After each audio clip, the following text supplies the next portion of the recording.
What is up, my fellow gamers? In today's video, we got our tier list for all the brand new artifacts in Season 2 of Dragonheir Silent Gods. Looking up for more amazing gaming content. Really quick, here is all of the known active current coupons that you can go ahead and enter in Dragonheir to get some freebies in game. Click the link down below in the description box and download Dragonheir Silent Gods now and start your journey in Season 2. Brand new season, span new game. Dragonheir is a season-based game that will officially launch Season 2 Fall of Increscent on December 15th. Introducing new sandbox, new strategy, and new optimization experience, just like a brand new game. All right, first one we have is the Aurora Telescope.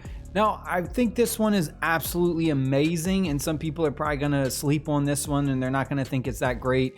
The text can kind of be a little bit complicated for some people to kind of just reading this. It's just a lot of text that just kind of is a little bit too fancy for the wording, and they kind of need to make this a bit simpler. It basically just means that the higher your defense is than the opponent, the more damage boost you will get based off of the percentage. So I think this one is amazing for your tanks because it gives them the ability to kind of put more damage out instead of them just being kind of meat shields who just kind of sit there and they don't really contribute very much offensively. This lets your tanks be more offensive.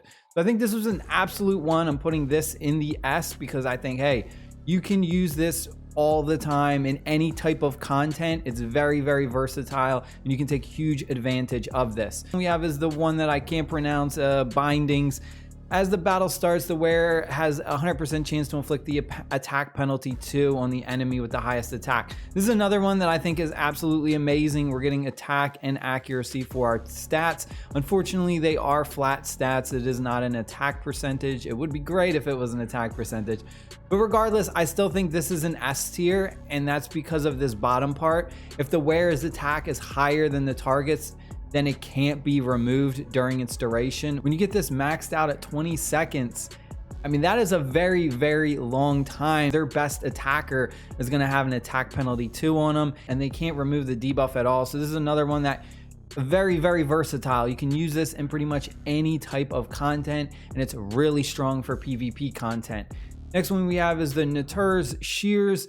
This one is very niche, but I do like the attack percentage that we get. And when we do have this maxed out at level 20, it's an extra 60% attack.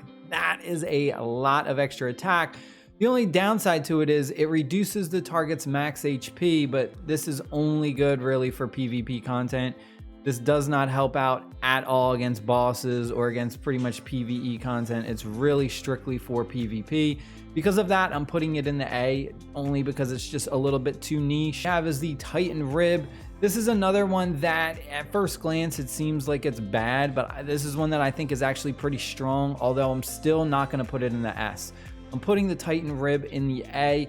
I do like the fact that we get a ton of extra damage and it stacks up to 5 times, which I mean, that is a lot of extra damage bonus. However, we do have to resist the debuff in order to even get this to trigger. If we don't resist the debuff, then we don't even get that damage bonus, which, you know, it gets to the point where you kind of have to start putting more resistance on your heroes, or having someone who's going to go ahead and give you debuff immunity is something else that you can kind of mess around with. But just something that I think is a solid pick, but not an S. I'm putting it in the A. Next one we have is the Blooms of Prina. This one, really, really strong, amazing just stats. We're getting attack as a flat stat, but then we're getting attack as a percentage stat as well. This one I think is by far one of the best new legendary artifacts we got, and it's strictly for the Ice Blast team. When the wearer consumes ice crystals, their next battle skill deals a lot of damage, maximum 25% extra damage. You're putting this on your Ice Blast team, and with their passive abilities, you're going to constantly be removing your ice crystals and then triggering a battle skill twice. So you're getting so much extra damage, and the fact that your 2 stats are attack and attack percentage, so strong. This is one that I'm putting in the S. By far, I would say this is the best artifact we got for Season 2. Next one we have is the Oil of Skyfire. Now this one is for the burn team. Every time the wearer applies a burn, we get an extra 2% attack up for 10 seconds. can stack up to 15 times. Now that is a lot of extra attack stacked all the way up. It's what, around extra 30% attack up, which, hey, 30%, that's pretty good. This one is another one that I'm gonna go ahead and put in the S, but I don't think this is as strong as the Blooms of Prina. I think this one is still an S, but it's kind of like towards the back of the S. We'll put that over there. Next one we have is the Tempest War Drum. This is for our new Thunderbolt damage heroes, and when the wearer deals damage for each enemy on the field under the effect of electrocuted, the damage is increased. And again, it has the attack flat stat with the attack percentage stat. All three of these are pretty much S tiers. They all give the new damage type heroes a ton of extra attack, and then they kind of play off of their special damage type. Next one we have is our 3 exclusives. Now, this is something you probably are gonna argue with me and not agree with me, but I feel like the exclusives, I'm not putting them in the S.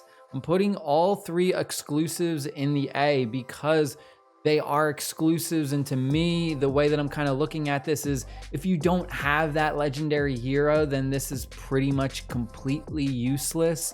You know what I mean? So I understand that these are like really strong legendary artifacts, and they do increase this specific legendary hero, making them a lot better with certain skills, like their battle skill or their ultimate skill becomes really strong. But again, like if you don't have these specific legendaries, then these artifacts are completely useless. I'm going ahead, I'm putting literally all 3 of these in the A. I think they're really strong, don't get me wrong, but again, like they're not like as good as these other artifacts, where these other artifacts are more versatile and you can put them on a wide variety of heroes. And that's the whole idea, is exclusive means it's exclusive for that hero. I understand, but still, I just don't think these should be in the S because they are exclusives. I think that artifacts that aren't exclusives tend to be a bit better if they have really good skills, because you can use them on a lot more different heroes. The next one we have is the Ravatrix Roots. The wearer receives additional HP and attack for non-legendary heroes. This effect is doubled. This is one that I feel is, it's kind of hard. It's like in the S and the A in between. It's like an A+ for me. I do like that it's doubled for non-legendary heroes, so it kind of makes those rare and epic heroes a bit stronger. It gives them, a little bit buff to their stats, but that's kind of it. We do get HP as a flat and attack percentage, which are pretty nice stats to have, because I would say these are probably the 2 most important stats for any hero, is their HP, because it determines how long they can stay alive, and their attack, because it determines how much damage they can kind of put out. But the only thing is it just increases those 2 stats of HP and attack. It doesn't give us any kind of special effects or abilities or anything that can really sway the tide of a battle. I'm putting it in the A. You could say it's in the S for like non-legendary heroes for the stat buff, but I'm putting it in the A for right now. I just don't think it's as good as like some of the others. Next one we have is the Everlasting Diamond. The healing from the wearer is increased. We get extra healing, and then the wearer also receives an additional 50 resistance. HP stat and enlightenment strictly for healers. I think this is a solid A, not like super overly broken. We're just getting like some stat increases and a little bit of extra healing off. Nothing insanely broken. And then for our last 2, we have our 2 brand new epics. Now the 2 epics, I think they're not that great. The 100-eyed robe, when the wearer takes damage for every buff on the attacker, the damage is reduced. This is the only one that I think is somewhat decent. I think the other one is really bad. This one is like, I'm putting it in the B. You could put, this is like a B+ for me. The 100-eyed robe, it gives your frontliners, your tanks, the ability to reduce a little bit more of their damage if the opponent has buffs on them, but if they don't, then this is completely useless. Usually the artifacts that are guaranteed to always be active are always better, because these ones that are kind of like, you have to meet this condition in order for it to really do anything, and if you don't meet that condition, flat stat and the HP percentage, which again, this is a nice extra stat boosting for your defensive tanks, but other than that, The next one, the Cosmosis Crucible. This one I really just don't like. We get defense as a flat stat, resistance The wearer and the nearby allies gain an additional amount of resistance, but it's only for 15 seconds and it starts right off at the start of the battle. I feel like this should be permanent, but then again, I understand that this could be a little bit too broken if it was permanent, because this, even though I'm putting this in the B for right now, this does have the possibility to help you out a lot more when you get to those tougher levels against like certain boss enemies and you really need that extra resistance. Because what this does is it allows you to not have to worry about gear that has that resistance stat on it. Because if you max this out, you're getting an extra 60 resistance to all of your nearby allies, which does help out a lot. I mean, it can potentially buff you to the point where you'll reach that certain threshold. You know, when you go and you do boss battles and it tells you, depending on the challenge level, you need to have like a certain amount of accuracy or resistance or whatever in order to kind of avoid debuffs or put debuffs on the enemy. This really helps out with that extra 60 resistance. A pretty big buff at maxed out. But again, it's only for 15 seconds, and typically a lot of the boss battles, they're gonna last a lot longer than 15 seconds. So really, I mean, it only helps you out initially. And then after that, you know, the boss is gonna start hitting you with debuffs like crazy or whatever. So this is just like, I don't know.